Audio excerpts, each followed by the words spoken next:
मोदी जी के दिले रहे। पूछनी काहे? कहा मोदी जी का सीना है 56 इंच का। सुनी, दरौंदा के गांव में बैठ के रउआ ही बुझाता कि मोदी के सीना 54 इंच बा कि 56 इंच, लेकिन आपन लइकन के खैला बगैर सीना से पुरा के 15 इंच भइल बा। छोड़ के गांव गांव गए, 5000 गांव पैदल गए, लोगों को हाथ जोड़ रहे हैं। एक के बात बतावता नहीं। अरे भाई, अगर आप अपना और अपने बच्चों का चिंता नहीं करोगे तो दुनिया में कोई नेता, कोई दल आपके बच्चों की चिंता नहीं करेगा। काहे करी रे भाई? जब रउआ अपन लड़का के चिंते नहीं थे तो हम लालू, नीतीश, मोदी रउआ लड़का के चिंता काहे करी? हमारा बात पर भरोसा नहीं थे तो अपना आंख से देखी कि रउआ लड़कन के चिंता बाकी ना। अंतिम सवाल, इसके बाद आपको गरीबी से निकलने का मंत्र सिखाएंगे।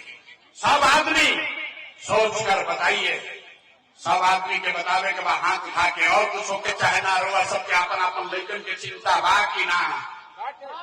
हथवा उठाई तबे ना बुझाई बा कि ना? जोर से बोली, जोर से बोलिए। अपने बच्चों की चिंता है कि नहीं है? अरे है कि नहीं है? आवाज नहीं आया, है कि नहीं है? पूरा दरौंदा में मुंह पा के कहता नहीं, पूरा गांव झूठ बोला था। किसी नेता का दम नहीं है कि आके कह दे हम बोल रहे हैं, आप सब झूठ बोल रहा।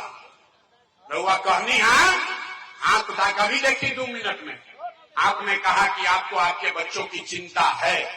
अरे भाई, अभी हम आए हैं आपके गांव में, रउआ गांव में आई बनी, रास्ता में अगर 100 को बच्चा मिलल, 100 को बच्चा से भेंट भई, रउआ गांव जवार के 100 को बच्चा मिलन, आधा से ज्यादा रउआ लइकन के शरीर पर शुद्ध कपड़ा नहीं थे।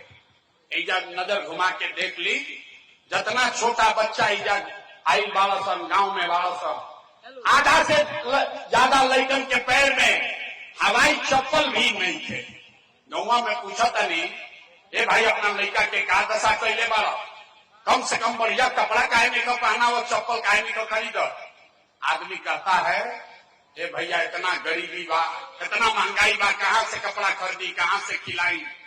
तो मेरे भाई, जिन नेताओं ने आपको लूट कर ऐसा हाल कर दिया कि आपके बच्चों के शरीर पर कपड़ा नहीं, पैर में चप्पल नहीं, खाने के लिए भरपेट भोजन नहीं, बच्चा आपका बीमार पड़ता है तो उसको दवा डॉक्टर अस्पताल नहीं, वही नेता अभी 4 महीना में आई वोट मांगे तो जितना लोग हाथ उठाए थे, कोई जाति के नाम पर, कोई हिंदू मुसलमान के नाम पर, कोई मंदिर मस्जिद के लिए, कोई नाली गली के लिए, कोई 500 रुपया के लिए, कोई मुर्गा भात के लिए, कोई लालू के डर से मोदी, मोदी के डर से लालू का नारा लगाकर इसी हाथ से उसी नेता को बटन दबा के राजा बनाओगे।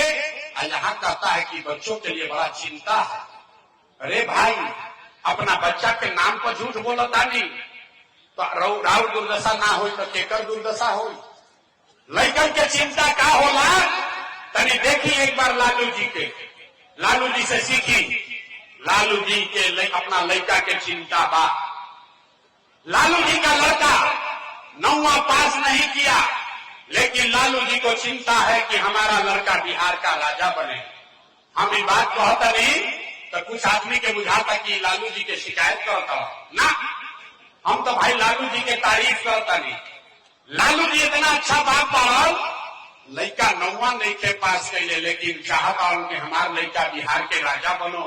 और रउआ आपन दशा देखी, घरे घर राउर लड़का मैट्रिक पास कर लेलस, आईए बीए कर लेलस, ओकरा चपरासियों के नौकरी ना मिलल, लेकिन रउआ ओकर कोई चिंता नहीं। रउआ के जात के झंडा उठा के घूमत कौना गांव में जाई, गांव में, खेत में, खलिहान में, दलान में, जे जहां बैठा था बतिया होता, ये भाई लालू जी ध्यान की मोदी जी ध्यान, लालू जी ध्यान की मोदी जी ध्यान, नीतीश जी ध्यान की सुगम स्वराज जीती।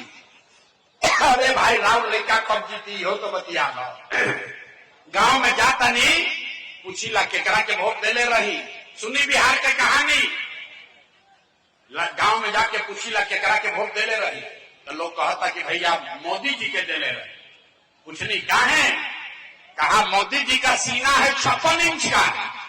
सुनी, दरौंदा के गांव में बैठ के रउआ ही बुझाता कि मोदी के सीना 54 इंच बाकी 56 इंच, लेकिन आपन लइकन के खैला बगैर सीना सिकुड़ा के 15 इंच भइल बा। कि रउआ नहीं खे लौकत तो राउर लइका ना भोगी तो के भोगी रे भाई? ना सुधार हो सके। बिहार में आदमी के सुधार ही के नहीं थे। बैठो ना भाई,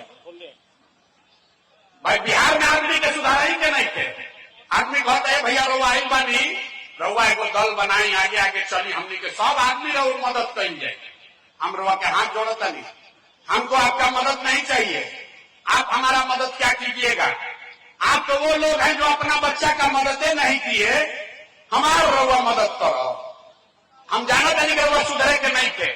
अरे 5 वर्ष ऐसा आदमी बैठ के नरक के जिंदगी जियता, रोज जहां जाई कहता आदमी, ए भैया नाली गली ऐजा नहीं थे, ए भैया ऐजा तो लइकन के पढ़ाई नहीं थे, खाए के नहीं थे, घर नहीं थे, इंदिरा आवास नहीं थे, पेंशन 400 मिलता।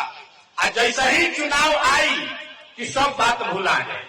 वोट के दिन याद रही हमारा जात के खड़ा बा, चलो करे के वोट दिया। अरे तो कैसे सुधार हो?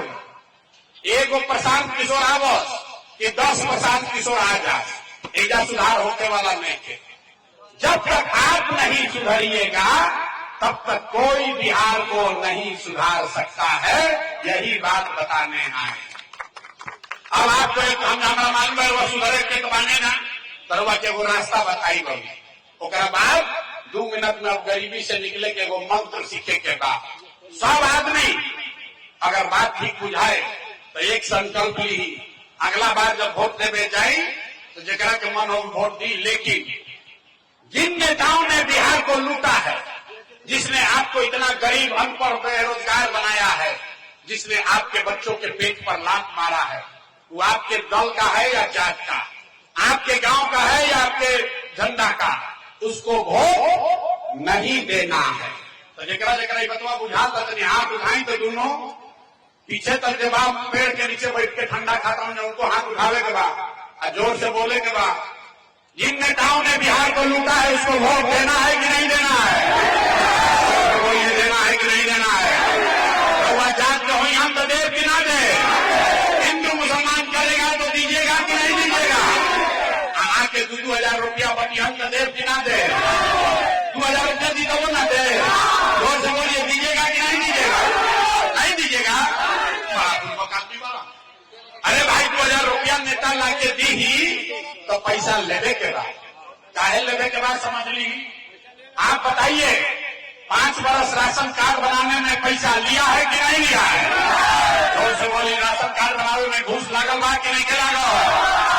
जाति प्रमाण पत्र बनाने में पैसा लगा है कि नहीं लगा? थाना में FIR करे जाता नहीं तो पैसा घूस लागता कि नहीं के लागल? बिजली के बिल गलत आवता कि नहीं के आवता? हर घर गांव गांव शराब बेचाता कि नहीं के बेचा? सब महिला लोग बताइए गाँव शराब बेचाता कि नहीं के बेचा? जोर से बोले के बाद शराब बेचाता कि नहीं के बेचा? बेचाता। अरे तो दाखिल खारिज करे में CO BDO लूट रहा है कि नहीं लूट रहा? तो आप ही का पैसा 5 वर्ष लूटा है। अब भोटवा के समय आके 1,000 रुपया दी ही तो अपने पैसा वाल ले लेवे के बाद, लेकिन लेला के बाद एक संकल्प, एक मंत्र, गरीबी से निकलने का मंत्र याद रखना है। इस बार जब वोट देने जाइए जीवन में एक बार संकल्प लीजिए, इस बार वोट किसी नेता के लिए नहीं, जाति के लिए नहीं, धर्म के लिए नहीं, किसी दल के लिए नहीं, नाली गली के लिए नहीं, 5 किलो अनाज के लिए नहीं, हिंदू मुसलमान के लिए नहीं, लालू नीतीश मोदी प्रशांत किशोर के लिए नहीं। जीवन में एक बार वोट, इस बार वोट सिर्फ और सिर्फ अपने अपने बच्चों के लिए देना है, अपने बच्चों के पढ़ाई का रोजगार के लिए देना है।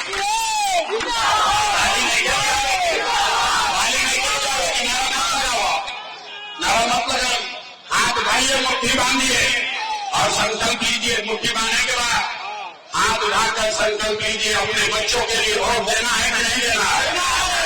अपने बच्चों के लिए वोट देना है कि नहीं देना है? आधा आदमी के नाम जाए कि बच्चा के लिए वोट देवे से का हुई। हम बताओ तनी का हुई जादू देखी। रउआ मोदी के चेहरा देख के वोट दे दी तो चाय बेचे वाला मोदी देश के राजा हो गई लोग। आपने लालू का चेहरा देखकर वोट दिया तो भैंस चरावे वाला लालू यादव बिहार के 30 वर्ष से राजा बारो। आपने नीतीश का चेहरा देखकर वोट दिया तो बैठ का लड़का नीतीश कुमार 20 वर्ष से बिहार का मुख्यमंत्री है। एक बार हमारा बात मानिए, एक बार अपने बच्चों का चेहरा देखकर वोट दीजिए। आपके हाथ में, आपके वोट में इतना ताकत है, आपका बच्चा भी बेरोजगार नहीं रहेगा। बुझा का बात बुझा गई तो हाथ उठा के फिर से संकल्प ली। अब बताइए अपना वोट देने के बाद नहीं देने के, अपने बच्चों के लिए कि अपने जान के लिए। और जब वो ये जान खाती कि अपना लेकर खाती ना, आवाज ना है, मुंह नहीं देख पाने आदमी ना सुधारिए नहीं जा। जोर से बोला, बच्चन खाती की जान खाती। अगर अपना बच्चों के लिए वोट दीजिएगा तो क्या होई, तो दिवाली छठ के बाद राहुल गरीबी खत्म होके शुरू हो जाए।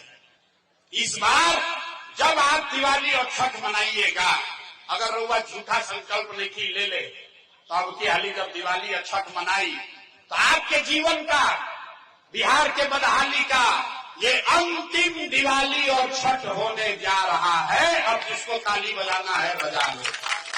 अब बजाए, अब बताइए कि कैसे। जोर से बजाइए ताली, कब बजाएंगे, कब बताइए कैसे गरीबी खत्म हो। छठ के बाद क्या हुई, छठ के बाद जब ये जनता का राज बनेगा तो इसका पहला संकल्प है, नाली गली बने चाहे मत बने, स्कूल अस्पताल जब बनी तब देखल जाए, लेकिन साल भर के अंदर, याद रखी, साल भर के अंदर जितना राउर घर के सवांग बेटा भाई भतीजा लोग गई बा बहरी नौकरी मजदूरी करे, ओकरा जौन जौन लड़का लड़की पढ़ के इजा बेरोजगार बैठल बा, ओकरा सरकारी नौकरी मिलो चाहे मत मिलो, लेकिन सभी के लिए कम से कम 10 से 12 हजार रुपया के रोजी रोजगार का व्यवस्था यही बिहार में साल भर के अंदर करके दे दिया जाए। होके के चाहिए, जोर से बोली, होके के चाहिए कि ना? क्या आदमी के मुंह में आवाज नहीं थे, जोर से बोला, होके के चाहिए कि ना? होके के चाहिए। प्रशांत किशोर के बेटा के तिलक नहीं थे, ऐसा से उठ के जाए के बाद और अपना अपना पति के, बेटा के, भाई के सामान के बोले के बाद, ये बचवा अब की हाली दिवाली में छठ में जब घरे आईब, अब की हाली दिवाली और छठ में जब घरे आईब तो 10-12 हजार रुपया के रोजी रोजगार मजदूरी खाती अब घर परिवार बिहार छोड़ के बाहर ना जाए के पड़ी। बुझा गई, बुझा गई। जैसे राहत हो ना, सुविधा हो जाए ना। दूसरा बात, जिसका जिसका उम्र 60 वर्ष से ज्यादा है, रउआ घर में 60 वर्ष से ज्यादा उम्र के जो रहता, ओकरा के नीतीश कुमार देता 400 रुपया भीख जैसन पेंशन। तो तय भाई कि दिसंबर के बाद, छठ के बाद दिसंबर महीना से, कार्तिक महीना से रउआ 400 रुपया के भीख ना, 1100 रुपया पेंशन ना, 2000 रुपया के, जेकर जेकर उम्र 60 वर्ष से ज्यादा बा, ओकरा 2000 रुपया के महीना का पेंशन सम्मान राशि के तौर पर दिया जाये। होके के चाहिए कि ना होके के चाहिए? बुझा गई? हाथ उठा के बताई तो बुझाई कि ना? तो 10-12 हजार के रोजी रोजगार मिल जाये। बूढ़ आदमी के 2000 रुपया मिले लगे, उससे गरीबी थोड़े खत्म हो। गरीबी तब खत्म होई जब राउर बाल बच्चा नात नाती पोता पोती पढ़ के बढ़िया अफसर बनी। तो ओकरा खातिर तय भई कि जब ये जनता के राज बनी तो गरीब के बच्चा को, अभी जाता सरकारी विद्यालय में लड़का राउर पढ़े तो पढ़त नहीं थे, खिचड़ी खैल घरे आ गए।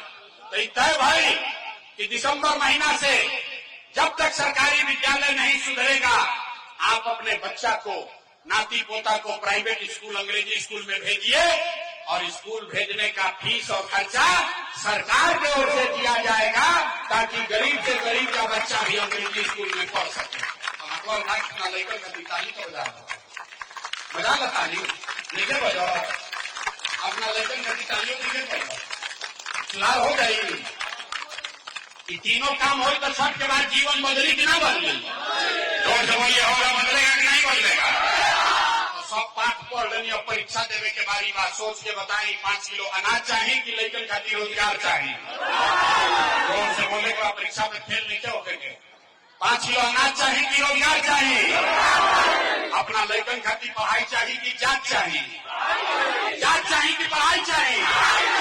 लालू नीतीश मोदी के राज चाहिए कि जनता के राज चाहिए? जोर से बोलिए, जिसको लालू चाहिए लालू बोलो, मोदी चाहिए मोदी बोलिए। झूठ बोलिएगा पकड़ लेंगे। सोच सोच सोच के बोलिए, लालू नीतीश मोदी का राज की जनता का राज? लालू नीतीश मोदी का राज की जनता का राज? झूठ नहीं बोल रहे हैं। तो नीतीश कुमार रैयन की जय हो। जोर से बोलो, जितना महिला लोग हैं सबके बोले के बाद नीतीश कुमार रैयन की जय हो। नीतीश कुमार रैयन की जय हो। नीतीश कुमार रैयन की जय हो। अब मोदी आके कहिए कि नीतीश के वोट दे दो, तो दिया ही काहे ना दिया ही? अरे बड़ा पूर्वक आदमी है यार, समझो काहे नहीं दिलाएगा। अभी 2 मिनट में समझिए, जे मोदी के वोट दे लेगा भैया समझो। वोट बिहार के तो फैक्ट्री बिहार में लागे के चाहिए कि गुजरात में लागे के? सबके बोले तो मुड़ी में क्या हिलावे? वोट बिहार के तो फैक्ट्री बिहार में लागे के चाहिए कि गुजरात में लागे के चाहिए? बिहार में कि गुजरात में? और से बोलिए, बिहार में कि गुजरात में? और से बोलिए, बिहार में कि गुजरात में? अब जितना लोग मोदी के वोट देने वाला, देखिए उनका मुंह कैसे सुखाई। जितना आदमी मोदी के वोट देने वाला जाए, मोदी मोदी मोदी मोदी करके, अब सबके बोले के बाद